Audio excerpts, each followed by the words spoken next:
Good afternoon, everyone. Sunday, the 4th day of January is today, 2026. Yesterday, I was talking about how everyone should condemn evil before the evil grows, because when the evil grows, the consequences will not be contained under the law, because anything can happen.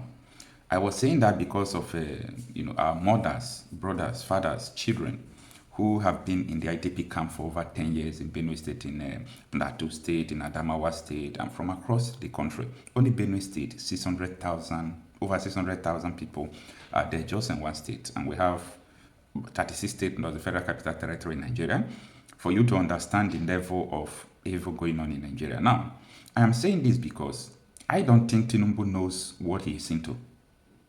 Tinubu don't know what he is into. I mean, you are overseeing the killing of people like this. I know that it didn't start from your tenure, but you have been part and parcel of the APC government right from time. Now, yesterday, while everybody were talking about what is going on in Venezuela, gunmen who are from the ISIS, Islamic State of West African Province, these terrorists invaded another Christian community in Niger State. Mind you, about 2 months ago, these people came to one Catholic school and they kidnapped close to 300 students with teachers. And it was well coordinated, and helicopter that was painted with Nigerian flag, green, white, and green was up, monitoring the situation of the kidnap of those people. So it was like state-sponsored kidnapping. And thereafter, the National Security Advisor told us that the people they kidnap are doing fine, that they will be released. And with time, they were released batch by batch. We don't know what happened. The people who kidnapped them were not arrested, and so on and so forth. In fact, they were military men who were guiding the place before they were called to leave there immediately before these terrorists came. So this is a state-sponsored kidnapping. Nigerian state kidnapping their own people. You know why I'm telling people this? Nobody is talking now. Time will come, people will start talking about human rights. When the human right matters on the life of the people, nobody is talking. But when the human right concerns the people, the people in government, the whole world, UN will start talking, African Union will start talking. But that time, we will know who owns the human right, whether it is the government officials or the people that are supposed to be protected. Now, the same village, not the same village to say, but the same state, the same scenario. In Borgu is B-O-R-G-U, Borgu local government area, in the community of Aguara. These ICs killed 42 persons. 42 persons, they just died like that. They are dead. And do they just stop killing the 42 people? Absolutely no. They also, kidnapped the villagers. Unspecified number of villagers has been kidnapped. From the last report from the people I reached out to after seeing the news, they told me that the people that was kidnapped, that people that are missing, that they are almost 82 people as of now. So they don't know. Maybe after 2 days, this one is missing, this one is missing. They did not see his dead body. They will know that this person have been kidnapped. Is that the whole tragedy? No. Pay attention. Why this kidnapping was going on?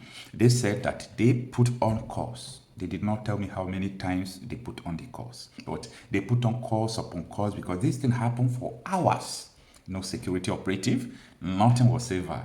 No sign of relief, no challenge, nobody was fighting back. This was the situation. Nobody was fighting back. The security operatives, they were not there. And these people successfully killed 42 people. And look at, everybody has gone to church today. Going to pray for what actually? I didn't say you shouldn't go to church, but what are you people doing? Christians in Nigeria. What are you people actually doing? ISWAP just threatened the whole Christians in Nigeria 3 days ago that you will pay with your blood, that you are a target, that they are going to kill the whole Christians in Nigeria. Is there anybody talking? Did UN respond?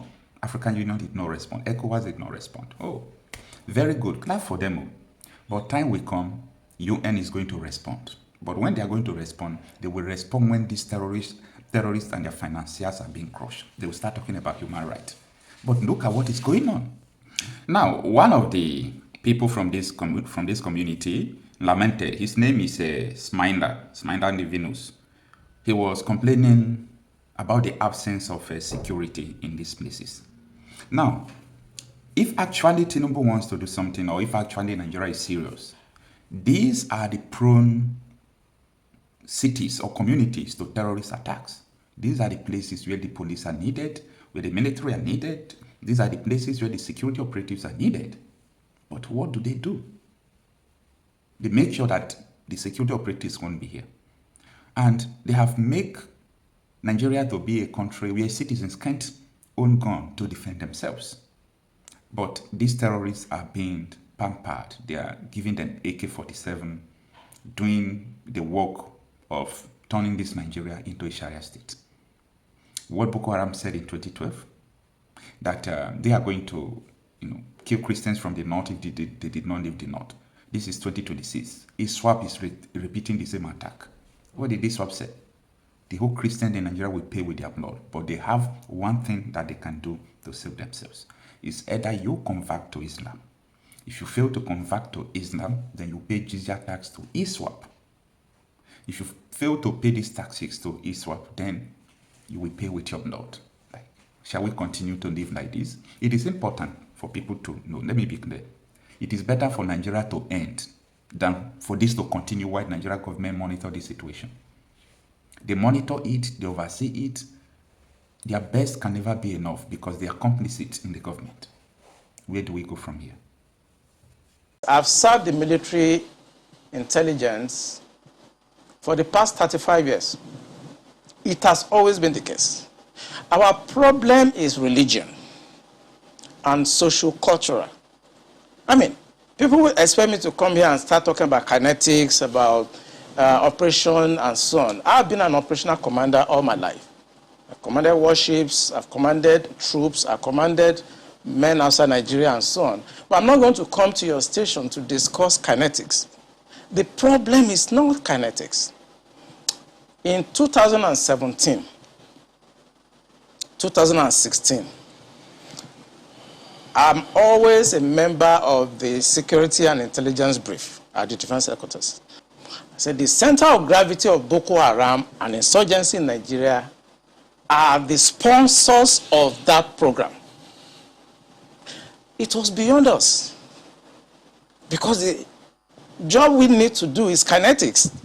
Fight, destroy places, resolve issues. Yeah. But we cannot resolve issue of sponsors of Boko Haram that were in Buhari's government, that we know them. When you say we, who I was in the military intelligence. And the defense headquarters staff that I work with, they know. And that was why we couldn't pursue that aspect that could have resolved that problem. Because you need to arrest people. And recently, 400 people were gathered as sponsors of Boko Haram. Why is it that the government has refused to try them? You remember this Boko Haram issue started since 2012. Yeah. And I was in the military intelligence that time. We arrested those people. It is my organization that actually conducts interrogation and interview. And they mention names. I mean, I can't come on the air and start mentioning names of people that are presently in government now that I know. Presently in government. That the boys that we arrested mentioned. Some of them are governors now. Some of them are in the Senate. Some of them are in Aso Rock.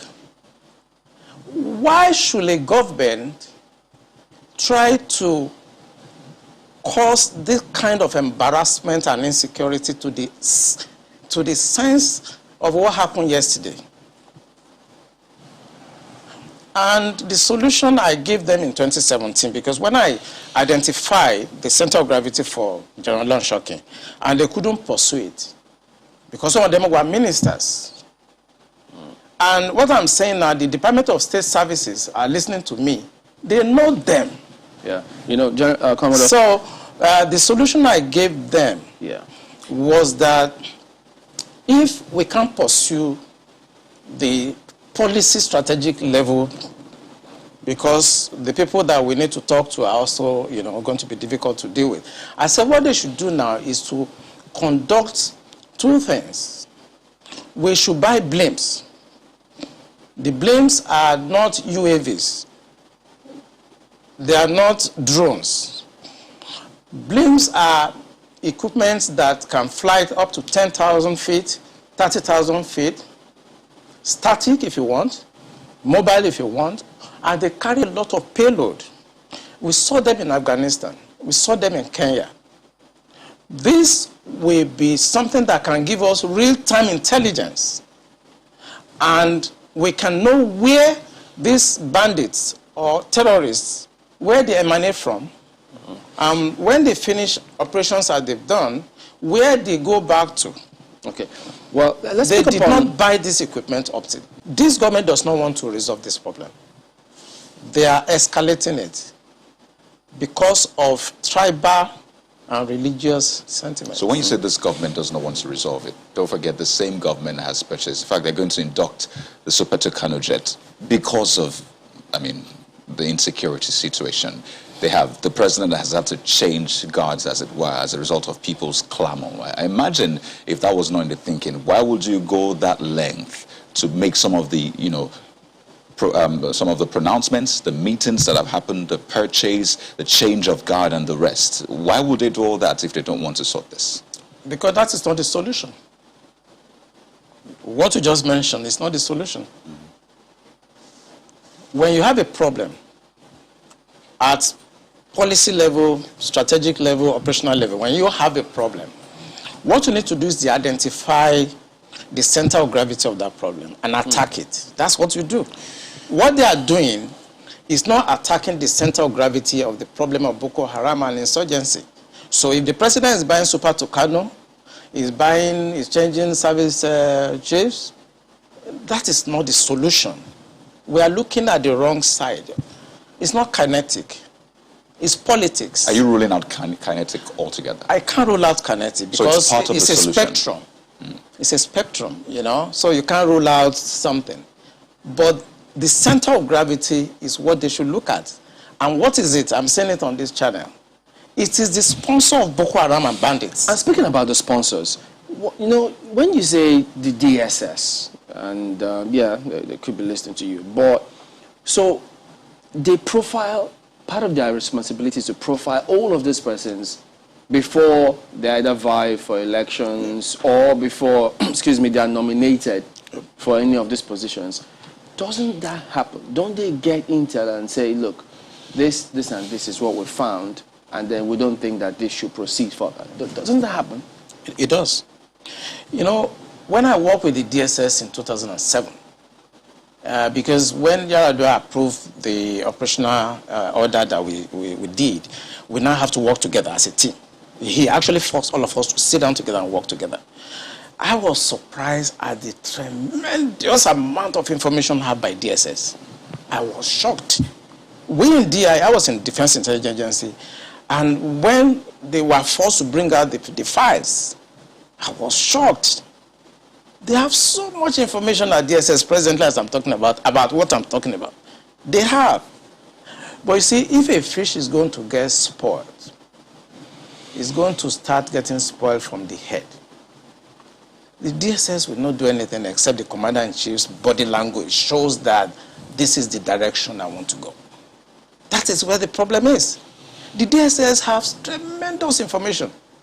By the time 2023 is here and somebody take over and wants to undo some of this evil that I've seen in this country, you will be surprised names that the DSS will bring out. They have the information. There's nothing I'm going to say here that they don't have. The defense headquarters have the solution for the kinetic aspect. They do. I'm not going to come here to advise them. I work with them, and they're still there. The chief of naval staff was in the intelligence with me. We were together in Defense Intelligence Agency. That's Vice Admiral Gambo. I know these people are good. They know what to do. It's not that they have problems. It has to do with politics, the sponsors, people that feel that this country should be Islamized. You know, assuming but not conceding that, I mean, that all of this is the case. So what is the end game? Because I imagine as a strategist, that's what you think about too. So these things are happening. What is the end game? So why will this be allowed to fester? For what purpose? The end game for them, because we did, normally when you want to look at this type of challenges, what you do is that you go through what we call the intelligence circle, okay? When you do the processing and you do the analysis before dissemination point, you discover that the end game for them is to just turn this country into like a Taliban type of country. And it's a mindset. And anything goes. In other words, 10% casualties, 20% casualties allowed in trying to achieve the end game of Islamizing this country. That's for the terrorists, the bandits. It's not for the terrorists and the bandits, for the sponsors. Because I told you, and I will repeat on this channel, the sponsors of Boko Haram and the bandits are the problems. And defense headquarters, the army headquarters, the naval headquarters, the air force cannot do anything about that. Buhari has to do something about that. The Interpol has the list of those people that are sponsoring Boko Haram. I work with Interpol. They should ask, if they don't know, they should ask. The government of Dubai, they have the list of those people. During the trial of those people that were caught, names were mentioned. They have the list. The government also told us that they've arrested 400 sponsors of Boko Haram. Why should the government not try those people and bring peace and harmony and safety to this nation? Why won't a government do that? Those people that are going to harass cadets and officers in NDA, they live around the place. I know NDA very well. I was in Georgia, I was in NDA as young officers, and I know the area very well. They live around the place. So why can't you put up a blimp that can see what they are doing in real time and eliminate them? Why won't you do that? In fact, there were more details saying that some persons slept up, but we'll come to that, hopefully. Mark has got some questions for you.